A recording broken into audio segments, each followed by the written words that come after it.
ஜாக்டோ ஜியோ போராட்டம் உண்மை நிலை என்ன? குற்றவாளி யார்? அரசா, ஆசிரியர் மற்றும் அரசு ஊழியர் கூட்டமைப்பா? தமிழகத்தில் நேற்று வரை வலுத்து வந்த ஜாக்டோ ஜியோ போராட்டமானது இந்த ஆண்டு பொதுத் தேர்வு எழுதவிருக்கும் அரசு பள்ளி மாணவ மாணவிகளின் தேர்வு விகிதத்தை பாதிக்கும். இந்த போராட்டம் நியாயமான போராட்டம் இல்லை, மிக மிக அநியாயம் என்று பொதுவான கூக்குரலை அநேக இடங்களில் போராட்டம் நிகழ்ந்த காலங்களில் கேட்க முடிந்தது. ஜாக்டோ ஜியோ போராட்டத்துக்கான அடிப்படை காரணமாக இதுவரையில் ஊடகங்களில் பெரிதுபடுத்தப்பட்டு வருவது ஆசிரியர்கள் மற்றும் அரசு ஊழியர்களின் சம்பள உயர்வு விஷயம்தான். ஊடகங்களில் புதிய ஓய்வூதிய திட்டம் குறித்தும் அதற்கு ஆசிரியர்கள் உடன்படாத நிலை குறித்தும் செய்திகள் வெளிவந்த போதும் அதற்கான போதிய விளக்கம் அளிக்கப்படாததால் பொதுமக்கள் மத்தியில் ஆசிரியர்களின் போராட்டம் என்பது ஊதிய உயர்வுக்காக மட்டுமே என்பதாகத்தான் இதுவரையில் பதிவாகியுள்ளது. அதனால்தான் ஆசிரியர்கள் தரப்பு நியாயம் என்பது பொதுமக்களால் உணரப்படாத அளவில் சிக்கலானதாக திட்டமிட்டு மாற்றப்பட்டு வருவதாக போராட்டத்தில் ஈடுபட்டிருக்கும் ஆசிரியர் கூட்டமைப்பினர் கருதுகின்றனர். உண்மையில் இந்த போராட்டத்துக்கான அடிப்படை காரணம் தமிழக அரசு பழைய ஓய்வூதிய திட்டத்தை ரத்து செய்து புதிய விதமாக பங்களிப்புடன் கூடிய புதிய ஓய்வூதிய திட்டத்தை நடைமுறைப்படுத்துவதாக அறிவித்த விஷயத்தில் ஆசிரியர்கள் மற்றும் அரசு ஊழியர்களுக்கு சம்மதமில்லை என்பதும், தமிழகத்தில் அரசு பள்ளிகளில் பயிலும் மாணவர்கள் எண்ணிக்கை பெருவாரியாக குறைந்து கொண்டே வருவதால் பெரும்பாலான அரசு பள்ளிகள் மூடப்பட்டு வருகின்றன. முன்பு 15 மாணவர்களுக்கு ஒரு ஆசிரியர் என்று இருந்த நிலை மாறி தற்போது 20 மாணவர்களுக்கு ஒரு ஆசிரியர் போதும் என்ற நிலைக்கு அரசு தனது நிலைப்பாட்டை தளர்த்தியதில் தன்னியல்பாக ஆசிரியர்களுக்கான அரசு வேலை வாய்ப்பு குறைகிறது. இதனால் பணியில் இருக்கும் ஆசிரியர்களுக்கு வேலைப்பளு உயர்கிறது. இதில் ஆசிரியர் பெருமக்களுக்கு உடன்பாடு இல்லை என்பதுமேதான்.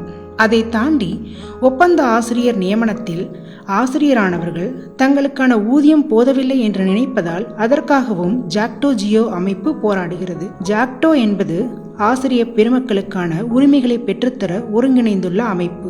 ஜியோ என்பது இதர அரசு ஊழியர்களுக்கான உரிமைகளை பெற்றுத்தருவதற்காக ஒருங்கிணைந்துள்ள அமைப்பு. அதெல்லாம் சரிதான்.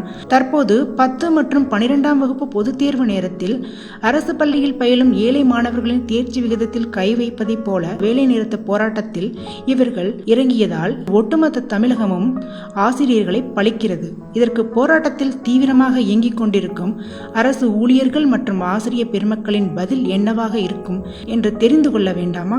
ஆசிரியர்களுக்கான ஓய்வூதியம் அளிப்பதற்கு புதிய பங்களிப்புடன் கூடிய ஓய்வூதிய திட்டம் அறிவிக்கப்பட்ட பிறகு அதற்கான காரணமாக அரசு தரப்பில் கூறப்பட்ட விஷயம், இந்த புதிய ஓய்வூதிய திட்டம் அரசு ஊழியர்களுக்கு மட்டுமல்ல அரசுக்கும் நஷ்டமில்லாததாக இருக்கும் என்பதே.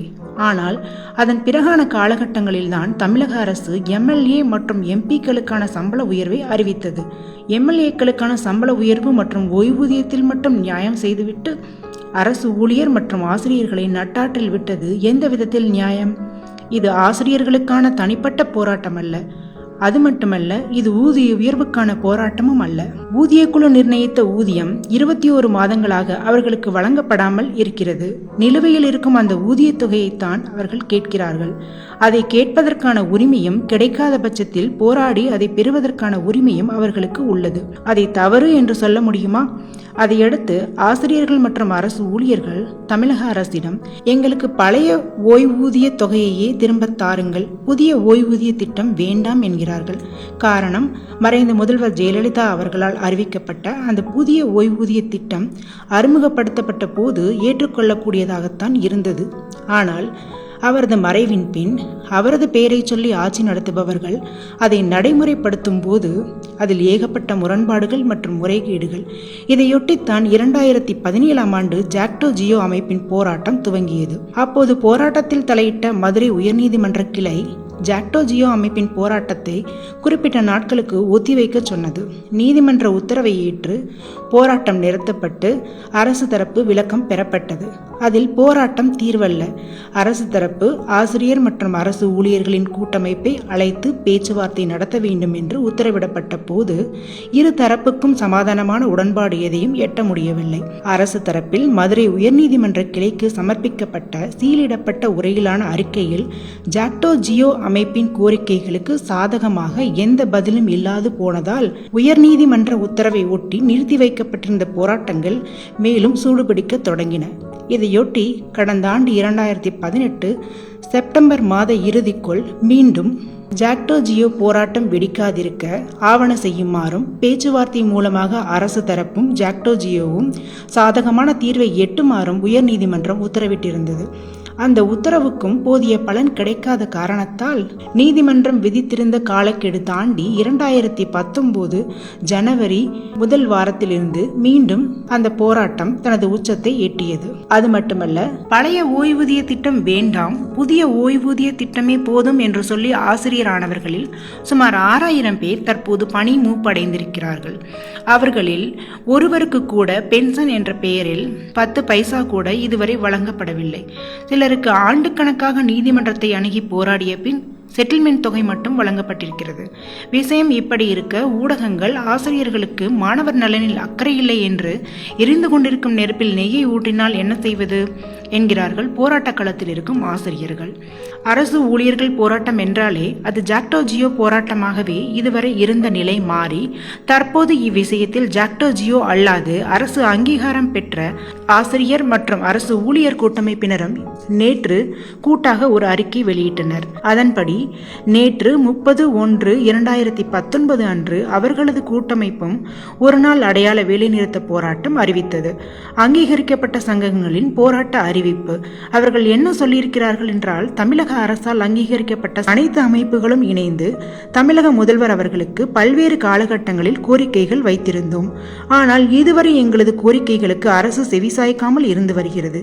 எனவே அரசால் அங்கீகரிக்கப்பட்ட 6 சங்கங்களும் ஒன்றிணைந்து 1/4/2004 பிறகு பணியில் சேர்ந்த அனைவருக்கும் பங்களிப்புடன் கூடிய ஓய்வூதிய திட்டத்தை ரத்து செய்துவிட்டு பழைய ஓய்வூதிய திட்டத்தையே நடைமுறைப்படுத்துமாறும் 7வது ஊதிய குழுவால் அறிவிக்கப்பட்ட 21 மாத நிலுவைத் தொகையை உடனடியாக வழங்கிட வேண்டும் என்றும் அரசாணை எண் 56 ரத்து செய்ய வேண்டும் என்றும் தற்போது போராட்டத்தில் ஈடுபட்டு கைது செய்யப்பட்டுள்ள ஆசிரியர்கள் அத்தனை பேரையும் எவ்வித நிபந்தனையும் இன்றி விடுவிக்குமாறு கோரியும் ஒரு நாள் முழுவதும் அடையாள வேலைநிறுத்த போராட்டத்தில் ஈடுபட்டார்கள்.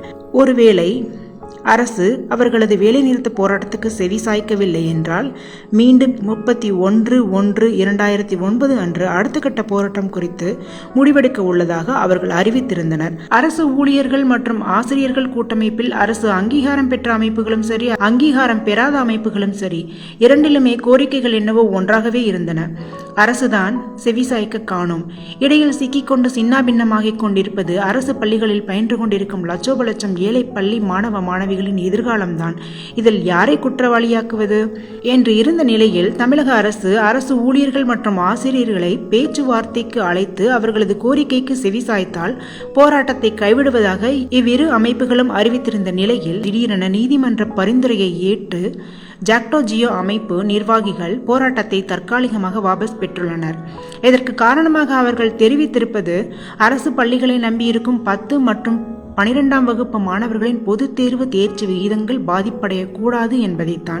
இம்முறையாவது தமிழக அரசு ஜாக்டோ ஜியோ அமைப்பினரின் தொடர் போராட்டத்துக்கு நிரந்தரமாக ஒரு முற்றுப்புள்ளியை வைக்குமா, அல்லது இந்த போராட்டங்களுக்கான ஆயுளை தேர்வுகள் அனைத்தும் முடிந்த பின் மீண்டும் நீட்டிக்க செய்யுமா என்பதுதான் போராட்டத்தில் ஈடுபட்ட ஆசிரியர்கள் மற்றும் அரசு ஊழியர்களிடையே பெருத்த மன உளைச்சலாக மாறியுள்ளது.